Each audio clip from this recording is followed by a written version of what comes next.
ഈ കഴിഞ്ഞ ഒരു വേദിയിൽ വെച്ച് ശ്രീമതി ബിന്ദു ചേച്ചി സൂചിപ്പിക്കുകയുണ്ടായി, ആലത്തൂര് മണ്ഡലത്തിൽ പെടുന്ന 90% വരുന്ന ഹിന്ദു കർഷക കുടുംബങ്ങളിലെയും കർഷക തൊഴിലാളികളുടെയും ഉന്നമനത്തിന് വേണ്ടിയായിരിക്കും ഞാൻ ഇവിടെ MP ആയി വിജയിച്ചു വന്നാൽ പ്രവർത്തിക്കുക എന്ന്. ഇവിടെ ബാക്കി വരുന്ന 10% ന്യൂനപക്ഷങ്ങളെ കൊന്നൊടുക്കിയായിരിക്കുമോ ഇവിടുത്തെ ഹിന്ദു വികസനത്തിന് വേണ്ടി നിങ്ങൾ ശ്രമിക്കുക എന്നുള്ളത് വ്യക്തമാക്കണം. ഞാൻ ആദ്യം തന്നെ ഞാനൊരു കാര്യം പറയാണ്. ഈ കേരളത്തിൽ പ്രത്യേകിച്ച് ഇങ്ങനെ വർഗീയ വിദ്വേഷം കലർത്തുന്ന രീതിയിൽ സംസാരിക്കുന്ന CPM മാത്രമേ ഉള്ളൂ. ഇവര് മാത്രമേ ഉള്ളൂ. ഇത് മനപൂർവം ഭാരതീയ ജനതാ പാർട്ടി എന്ന് പറയുന്നത് മുസ്ലിം നേതാക്കൾ അടങ്ങിയ പാർട്ടിയാണ് ഭാരതീയ ജനതാ പാർട്ടി. ആദ്യം കർഷകനെ പറയുന്ന കേൾക്കൂ.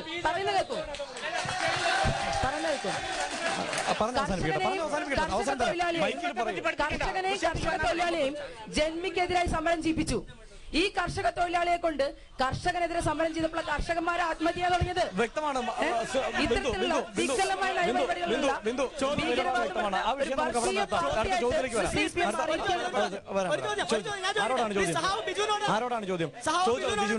താങ്കൾ പാർലമെന്റിലേക്ക് മത്സരിക്കുന്ന ഒരു സ്ഥാനാർത്ഥിയാണല്ലോ. MP ഉണ്ടായില്ല. അത് മെയ് 17 തീയതി കഴിഞ്ഞാൽ അറിയുള്ളൂ. ഞാൻ പറഞ്ഞു വരുന്നത് കേന്ദ്ര ഭരണത്തിന്റെ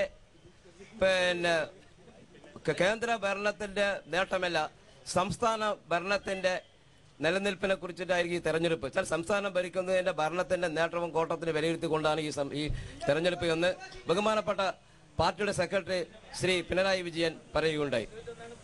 കാരണം 4.5 വർഷക്കാലം കേന്ദ്രത്തിൽ കോൺഗ്രസിന് കുറ്റം പറയാനോ ആ ഭരണത്തിന് കുറ്റം പറയാനോ ഇപ്പം CPM-ന് അർഹതയില്ല. കാരണം 4.5 കൊല്ലക്കാലം പിന്തുണ കൊടുത്തതാണ്. അപ്പൊ ചോദ്യം, ഈ തെരഞ്ഞെടുപ്പ് സംസ്ഥാന ഗവൺമെന്റിന്റെ ഭരണം വിലയിരുത്തിക്കൊണ്ടുള്ള ഒരു തെരഞ്ഞെടുപ്പാണോ? ഇത് പാർലമെന്റ് തെരഞ്ഞെടുപ്പാണ്. രാജ്യത്തെ എല്ലാ പ്രശ്നങ്ങളും ഈ തെരഞ്ഞെടുപ്പിൽ ചർച്ചയ്ക്ക് വിധേയമാവും. അതിന്റെ കൂടെ സംസ്ഥാന തലത്തിലുള്ള പ്രശ്നങ്ങളും ഈ ചർച്ചയ്ക്ക് വിധേയമാകുന്ന ഒരു തെരഞ്ഞെടുപ്പ് കൂടിയാണിത്. കേരളത്തിൽ ഇടതുപക്ഷ ജനാധിപത്യ മുന്നണി ഗവൺമെന്റ് വന്നിട്ട് 2 വർഷം കഴിയുന്നേ ഉള്ളൂ. ഇടതുപക്ഷ ജനാധിപത്യ മുന്നണി ഗവൺമെന്റ് കേരളത്തിൽ വന്ന ആദ്യത്തെ ദിവസം തന്നെ എടുത്ത തീരുമാനം ആത്മഹത്യ ചെയ്ത കർഷകരുടെ കടം പൂർണ്ണമായി എഴുതിത്തള്ളുകയായിരുന്നു.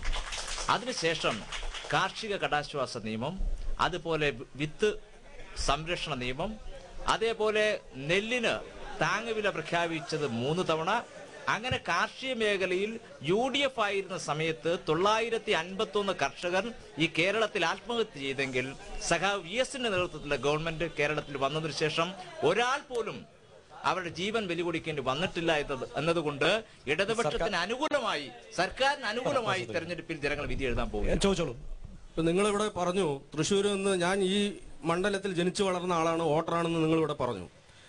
ഈ മണ്ഡലത്തിൽ ഭൂരിപക്ഷം വരുന്ന ആളുകളും പിന്നോക്ക വിഭാഗത്തിൽപ്പെട്ട അല്ലെങ്കിൽ കാർഷിക മേഖലയിൽ പണിയെടുക്കുന്ന കർഷക തൊഴിലാളികളാണെന്ന് നിങ്ങൾ ഇവിടെ പറഞ്ഞു.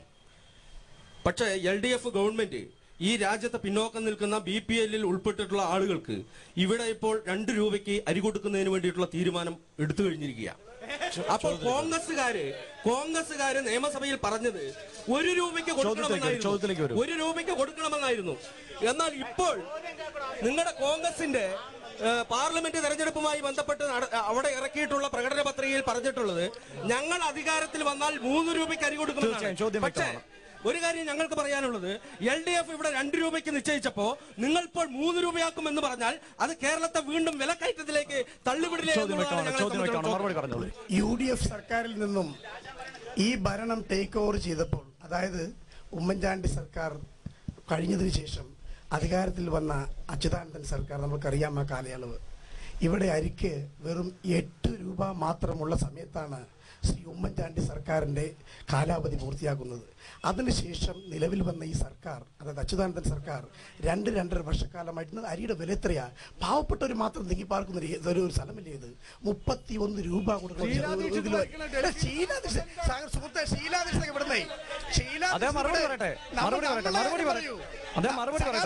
നമ്മൾ നമ്മളുടെ കാര്യം പറയൂ.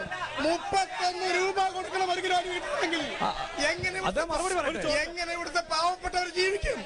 ഇതിന് മറുപടി പറയാം. പക്ഷെ മറ്റൊരു കാര്യമുണ്ട് സുധീർ, ഞാൻ ഇടപെട്ട് ചോദിക്കട്ടെ. കേരളത്തിനുള്ള അരിവിഹിതം വെട്ടിക്കുറച്ചതടക്കമുള്ള പ്രശ്നങ്ങൾ, ഇത്തരം പ്രശ്നങ്ങളിൽ ഇവിടെ നിന്ന് കേന്ദ്ര സർക്കാരിൽ കേരളത്തിന്റെ പ്രതിനിധികൾ ഉണ്ടായിരുന്നു. എന്നിട്ട് പോലും ആ കാര്യത്തിൽ അനുകൂലമായ നിലപാടുണ്ടായില്ല, തീരുമാനമുണ്ടായില്ല എന്നും ശരത് പവാർ ധാർഷ്ട്യത്തോടെ ഈ കാര്യത്തിൽ ചില തീരുമാനങ്ങൾ എടുത്തു എന്നും അടക്കമുള്ള ആരോപണങ്ങൾ ഉണ്ടായിരുന്നു. എന്തുകൊണ്ടാണ് കേരളത്തിന്റെ പ്രതിനിധികൾ അവിടെ ഉണ്ടായിട്ടും ഈ സർക്കാരിന് അങ്ങനെ ഒരു അവസ്ഥ നേരിടാൻ കഴിയാതെ? കഴിഞ്ഞ 5 വർഷക്കാലമായി 18 MP-മാരും ഇടതുപക്ഷ മുന്നണിയുടെ ആയിരുന്നു. അതുകൊണ്ട് കാര്യമായി ഇവർക്ക് കേരളത്തിന്റെ പദ്ധതി വിഹിതം വാങ്ങിക്കാനുള്ള കഴിവുള്ള ഒരു MP പോലും ആ കൂട്ടത്തിൽ ഉണ്ടായിരുന്നില്ല എന്നാണ് ബക്കറ്റ് വിവാദമുണ്ടായ ശംഖുമുഖം കടപ്പുറത്ത് 3.5 കോടി ആളുകളുടെ പ്രതിനിധിയായ 3.5 കോടി ആളുകളുടെ നേതാവായ VS അച്യുതാനന്ദൻ വരുമ്പോൾ പരമധാർഷ്ട്യത്തോടുകൂടി CPIM-ന്റെ സംസ്ഥാന സെക്രട്ടറി പിണറായി വിജയൻ ഇരുന്നിടത്തുനിന്ന് എഴുന്നേൽക്കുന്നില്ല. എന്നാൽ ഇതേ സ്ഥാനത്ത് പൊന്നാനിയിലെ തെരഞ്ഞെടുപ്പ് കൺവെൻഷനിൽ വരുമ്പോൾ അബ്ദുൾ നാസർ മദനി വരുമ്പോൾ പരമ പുച്ഛമടക്കി പിണറായി വിജയൻ എണീറ്റ് നിന്ന് കരംഗ്രഹിക്കുന്നു. താങ്കൾ ആരുടെ പക്ഷത്താണ്? പിണറായിയുടെ പക്ഷത്താണോ, അച്യുതാനന്ദ പക്ഷത്തിനാണോ, നന്മയുടെ പക്ഷത്താണോ, തിന്മയുടെ പക്ഷത്താണോ? അത്തരം ഒരു പക്ഷമുണ്ടോ? അങ്ങനെയെങ്കിൽ എന്താണ്? ബഹുമാനനായ പറയാൻ തയ്യാറാണെങ്കിൽ പറഞ്ഞോട്ടെ. അദ്ദേഹം പറയാൻ തയ്യാറാണെങ്കിൽ പറഞ്ഞോട്ടെ. ബഹുമാനനായ BJP-യുടെ സുഹൃത്ത് ഇവിടെ പറഞ്ഞത് ഇന്ത്യയിലെ രാഷ്ട്രീയ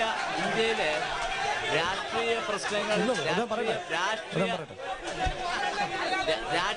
രാഷ്ട്രീയ പ്രശ്നങ്ങൾ ഈ തെരഞ്ഞെടുപ്പിൽ കോൺഗ്രസിനും BJP-ക്കും ജനങ്ങളുടെ പ്രശ്നങ്ങൾ ചർച്ച ചെയ്യാൻ അവർക്ക് ഒരു സാധനം ഇല്ലാത്തത് കൊണ്ടാണ് ഇത്തരം ആരോപണങ്ങളുമായി രംഗത്ത് വരുന്നത്.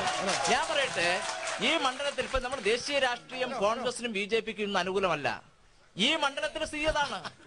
ഇവിടെ ഈ ഇന്ത്യയിലെ ഒരു പ്രധാനപ്പെട്ട കർഷകരും കർഷക തൊഴിലാളികളും അധിവസിക്കുന്ന ഈ പ്രദേശത്തിന്റെ പ്രശ്നങ്ങൾ കൂടി നമ്മൾ ചർച്ച ചെയ്യണമെന്നാണ് എനിക്ക് തോന്നുന്നത്. ഈ പ്രദേശത്തെ പ്രശ്നങ്ങളാണ് പ്രധാനമായി ഇനി ചർച്ച ചെയ്യേണ്ടത്. ദേശീയ രാഷ്ട്രീയം പറഞ്ഞു BJP-ക്കും കോൺഗ്രസിനും വലിയ സ്വാധീനം ഈ തെരഞ്ഞെടുപ്പിൽ ഉണ്ടാകാൻ പോകുന്നില്ല. അത് വ്യക്തമായി കഴിഞ്ഞു. ഈ മണ്ഡലത്തിലെ പ്രശ്നം നമുക്ക് ചർച്ച ചെയ്യണം. ഈ മണ്ഡലത്തിൽ 21,000 ഹെക്ടർ സ്ഥലത്ത് നെൽകൃഷി നടത്തുന്ന 21,000 ഹെക്ടർ സ്ഥലത്ത് നെൽകൃഷി നടത്തുന്ന ഒരു പാർലമെന്റ് നിയോജക മണ്ഡലമാണ്. ഇവിടുത്തെ പ്രശ്നമാണ് ഇവിടുത്തെ ജനങ്ങൾ ഏറ്റവും ഗൗരവത്തോടെ കാണുന്നത് എന്നാണ് എനിക്ക് തോന്നുന്നത്. BJP-യുടെ സ്ഥാനാർത്ഥി വൈകി വന്നതുകൊണ്ട് അവർക്ക് കൂടുതൽ പറയാൻ അവസരം കിട്ടിയില്ല. തീർച്ചയായും അവരുടെ ഏതാനും അഭിപ്രായങ്ങൾ കൂടി കേൾക്കണം. അതുകൊണ്ടാണ് മണ്ഡലത്തിന്റേതായ പ്രശ്നങ്ങളിലേക്ക് നമുക്ക് തിരിച്ചു വരാം. ഈ നേരത്തെ സൂചിപ്പിച്ചതുപോലെ മണ്ഡലം വളരെ കാലം കോൺഗ്രസിന്റെ കയ്യിലിരുന്ന മണ്ഡലമാണ്, പഴയ ഒറ്റപ്പാല മണ്ഡലം. അതിനുശേഷം കോൺഗ്രസിന്റെ CPM-ന്റെ സ്ഥാനാർത്ഥിയായിരുന്നു, CPM-ന്റെ MP ആയിരുന്നു. ഇവിടെ സിറ്റിംഗ് MP CPM-ന്റെ MP ആണ് ഒറ്റപ്പാല മണ്ഡലത്തിലെ. അവർക്ക് എന്തെല്ലാം നേടിത്തരാൻ കഴിഞ്ഞു, അവരെക്കാൾ ഉപരിയായി എന്ത് നേടിക്കൊടുക്കാൻ BJP-ക്ക് കഴിയും? ഇതില് മറുപടി പറയട്ടെ. BJP സ്ഥാനാർത്ഥി മറുപടി പറയട്ടെ. BJP സ്ഥാനാർത്ഥിയോട് ഒരു ചോദ്യമുണ്ട്, അവർ മറുപടി പറയട്ടെ.